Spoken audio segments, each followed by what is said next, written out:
Hey guys, hello and welcome to our YouTube channel art friends.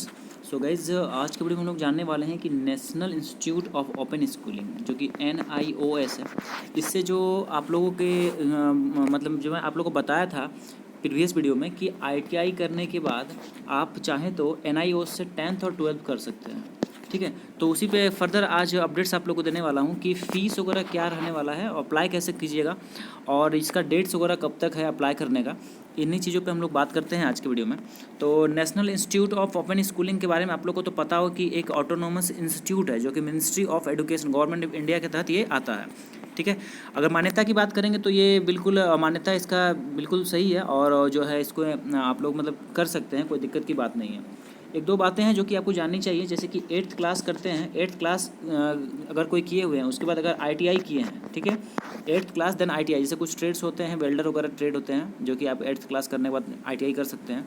तो ऐसे candidates क्या करेंगे, 10th क्लास का जो है यहाँ पे फॉर्म भर सकते हैं, 10th यहाँ से कर सकते हैं। अगर बात करेंगे कि 10th जिन्होंने कर लिया है और ITI किए हैं 10th करने के बाद, वो क्या करेंगे तो यहाँ 12th कर सकते हैं NIOS से। तो यहाँ पे चलिए हम लोग सीधे जो है ये जो फुल नोटिफिकेशन है उसको हम लोग देखते हैं। और यहाँ देख भी पा रहे होंगे कि online admission for ITI learners under academic course secondary 10th और सेकेंडरी सीनियर सेकेंडरी 12th। तो इस पर जैसे क्लिक कीजिएगा इस यहाँ पे देखिए आप लोग को पहली बात कि ये इस तरह का पेज खुलेगा और यहाँ रजिस्टर करने के लिए भी देखिए यहाँ पे आ रहा है ना, कि देखिए यहाँ पे click here for procedure for filling online application form. तो यहाँ पे आप लोग रजिस्टर कर पाइएगा स्ट्रीम ऑन। हालांकि इस वीडियो में मैं आप लोग को रजिस्ट्रेशन करने का जो पूरा तरीका स्टेप बाय स्टेप वो नहीं बता रहा हूँ, बट आपको सारी एलिजिबिलिटी जो कंडीशंस है या फिर फी डिटेल्स हो गया या डॉक्यूमेंट्स जो लगेगा, ट्रांसफर ऑफ क्रेडिट, इन सभी चीज़ों के बारे में आप लोग को बताऊँगा। तो देखिए यहाँ पर सबसे पहले हम लोग बात करेंगे, तो देख लीजिए यहाँ पे आइए आते हैं यहाँ पे एलिजिबिलिटी क्राइटेरिया। तो देखिए एलिजिबिलिटी क्राइटेरिया के लिए क्या है कि आपका एज जो है इस कोर्स के लिए 14 साल होना चाहिए। ठीक है, और इसका जो डेट है कौन सा होगा, 31 जुलाई ऑफ करेंट ईयर। ठीक है, तो मिनिमम एज कितना है इसके लिए सेकेंडरी कोर्स के लिए जो कि ये आपका 10th और जो 12th उसके लिए, तो 14 साल एटलीस्ट आपका होना चाहिए। ठीक है, उसके बाद यहाँ पे नीचे देखेंगे तो देखिए सीनियर सेकेंडरी के लिए वो मैं 10th का आपको बताया, और यहाँ पे 12th के लिए कम से कम 15 साल होना चाहिए।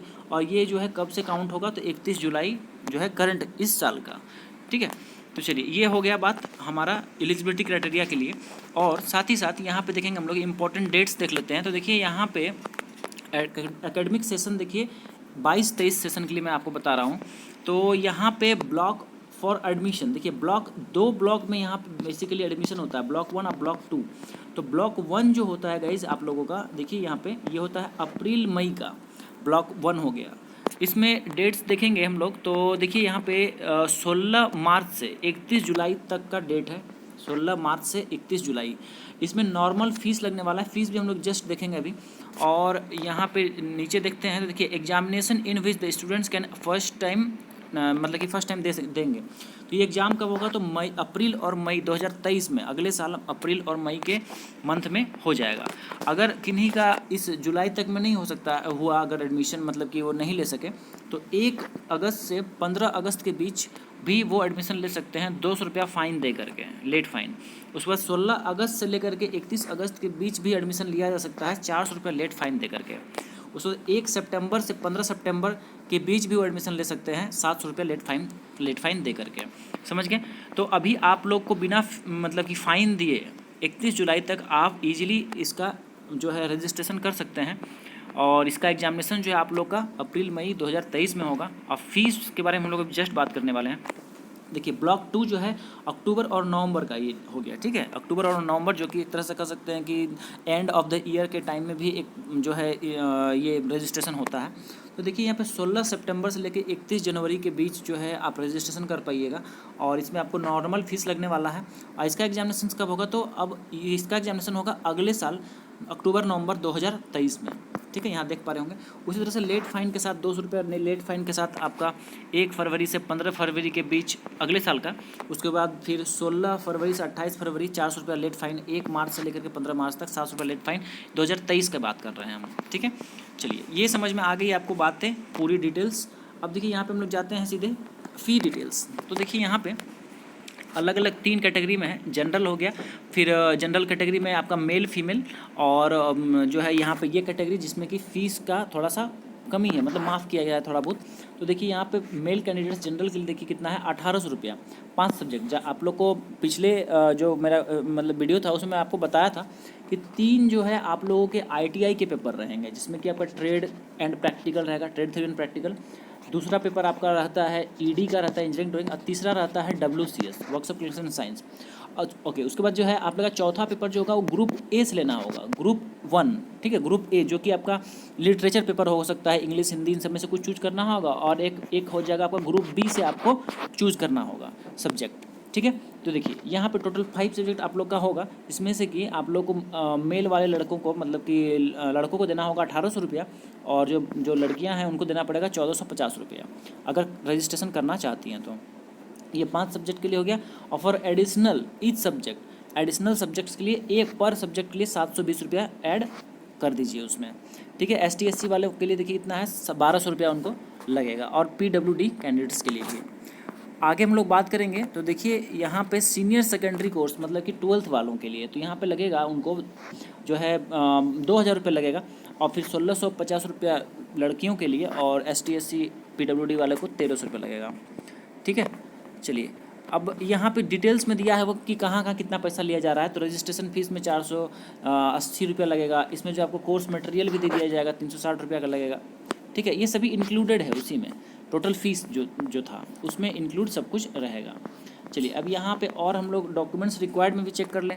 तो देखिए जब आप लोग ऑनलाइन कीजिएगा तो सबसे पहले तो आप लोगों को जो NCVT जो पोर्टल है, ठीक है, NCVT में आप लोगों को ट्रेनी वेरिफिकेशन जो होता है, ट्रेनी प्रोफाइल, वहाँ पे ट्रेनी प्रोफाइल खोल करके वहाँ पे सबमिट का एक जो बटन था ना उसको प्रेस करना होगा, उसके बाद आपका ट्रांसफ़र ऑफ क्रेडिट इसमें जाएगा, ठीक है। चलिए अब यहाँ पे देख लीजिए डॉक्यूमेंट्स क्या क्या लगने वाला है। तो रिसेंट जो है कलर आपका पासपोर्ट साइज़ फ़ोटोग्राफ चाहिए, उसके बाद फिर सिग्नेचर चाहिए ब्लैक इंक में किया हुआ, ठीक है। उसके बाद आइडेंटिटी कार्ड में जैसे कि आधार कार्ड, पासपोर्ट या राशन कार्ड, ये सभी चीज़ें देनी होंगी। उसके बाद valid proof of date of birth, मतलब कि जिसमें कि आधार कार्ड भी अपना दिखा सकते हैं या बर्थ सर्टिफिकेट भी दिखा सकते हैं, जिसमें कि आपका डेट ऑफ बर्थ जो है डेट मंथ और ईयर के टर्म्स में इस तरह से मैंशनड हो। उसके बाद रेसिडेंस के लिए भी यहाँ पे आधार कार्ड दिखाया जा सकता है, और एड्रेस प्रूफ के लिए, ठीक है, यहाँ पे भी आधार कार्ड आप दिखा के अपना काम कर सकते हैं। देन 8th बेसिस पे अगर ले रहे हैं 10th करने के लिए तो आपको 8th का मार्कशीट दिखाना पड़ेगा।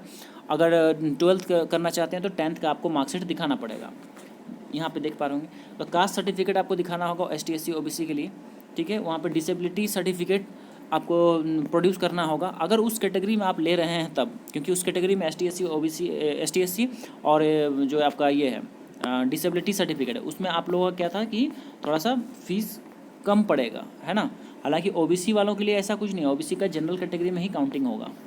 चलिए अब आगे बढ़े हम लोग, तो देख लीजिए यहाँ पे और क्या है। डिसेबिलिटी सर्टिफिकेट आपको बता दिया। उसको देखिए fail marks sheet of previous board Fehling which transfer of credit marks will not be. देखिए यहाँ पे क्या होता है ना, आप लोग को पता होगा कि ऐसे भी कैंडिडेट्स करते हैं जिनका कि जो मतलब फेल कर गए हैं और उस बोर्ड में पास नहीं कर पा रहे, जैसे CBSE में, तो क्या होगा वो फेल वाला मार्कशीट भी इनको अपलोड करना होगा, और NIOS में उनको एडमिशन लेने टाइम उस मार्कशीट को भी अपलोड यहाँ करना होगा, ठीक है। तो ये चीज़ें हैं, और आगे देखेंगे तो और कोई फर्दर यहाँ पे डॉक्यूमेंट्स नहीं मांगा गया है। चलिए अब यहाँ पे हम लोग बात करें तो TOC तो मैंने आपको बता ही दिया था, वही जो डाटा जो आप लोग का ITI का होता है वो यहाँ जितना भी आपका मार्क्स है ये वो सभी चीज़ें आपको ट्रांसफ़र कर दिया जाता है NIOS के इसमें, ओके। देन यहाँ पे लिस्ट ऑफ रिकॉग्नाइज्ड बोर्ड्स जब मैं खोलूँगा तो वहाँ पे NCVT भी दिखेगा आपको, ठीक है। और यहाँ पे अदर डिटेल्स भी चेक कर लें, तो आइए यहाँ पे अदर डिटेल्स में देखूँ हम लोग। चलिए सब्जेक्ट्स की भी बात यहाँ कर लेते हैं हम लोग। तो यहाँ पे जैसे क्लिक कीजिएगा ये वाला जो दिया हुआ है, तो एक PDF आपका डाउनलोड होगा, और इस PDF में आप लोग को सारे जो सब्जेक्ट्स हैं वो सभी दिखेंगे, ठीक है। तो देखिए यहाँ पे सब्जेक्ट जैसा दिख रहा है आप लोग को, सीनियर देखिए सेकेंडरी लेवल के लिए कौन कौन सा ग्रुप ए में सब्जेक्ट्स है। देखिए यहाँ पे आप लोग का इंग्लिश है, हिंदी है, उर्दू है, संस्कृत है, ठीक है। इसमें से आप लोग को एक कोई सब्जेक्ट चुनना पड़ेगा, ठीक है। अब ग्रुप बी में देखिए क्या क्या है आप लोगों का, मैथमेटिक्स है, साइंस एंड टेक्नोलॉजी है, सोशल साइंस है, इकोनॉमिक्स है, ये, ठीक है। अब इन सब में से भी एक आपको चूज़ करना पड़ेगा, समझ गए। अब यहाँ पे देखिए सीनियर सेकेंडरी के लिए 10th का मैंने बताया, ये 12th के लिए देखिए यहाँ पे ग्रुप ए में इंग्लिश हिंदी ये जो सब्जेक्ट्स देख रहे हैं इसमें से एक सब्जेक्ट चुनना होगा और फिर ग्रुप बी में देखिए इन सब में से एक सब्जेक्ट चूज़ करना पड़ेगा, ठीक है। ओके, यहाँ पे देखिए और भी चीज़ें हैं, group C D E F E किन के लिए है, ये वैसे कैंडिडेट्स हैं जिनका कि जो कि 10th करके जो ITI वगैरह नहीं किए हैं, मतलब कि ITI बेसिस पे वो 12th नहीं करके वो सिंपली 10th करके 12th करना चाहते हैं, उनके लिए सारा ग्रुप्स दिया हुआ है। तो ये सभी चीज़ें, तो सब्जेक्ट कॉम्बिनेशन आप लोग देख पा रहे होंगे यहाँ पे, देखिए इस तरह से है ये। और यहाँ पे आप लोग को ये चीज़ें टेलीग्राम ग्रुप में मिल जाएगी। तो गाइज़ आई होप कि जितनी इन्फॉर्मेशन दिया है मैंने आप लोग तक क्लियर हुआ होगा, सभी चीज़ों को मैंने डिस्कस यहाँ पे किया है। सिर्फ आप लोग को फॉर्म कैसे भरना है उसका वीडियो मैं नहीं दिया हूँ, उसका वीडियो आप लोग को जल्द से मिल जाएगा अगर आप लोग डिमांड कीजिएगा तो उस बेसिस पे। तो चलिए, आप लोग की जो ये जानकारियाँ थी पूरी हुई होंगी, तो इसी उम्मीद के साथ कि आप लोग से फिर मुलाकात होगी। तब तक के लिए आप लोग का वीडियो बनने के बहुत बहुत धन्यवाद।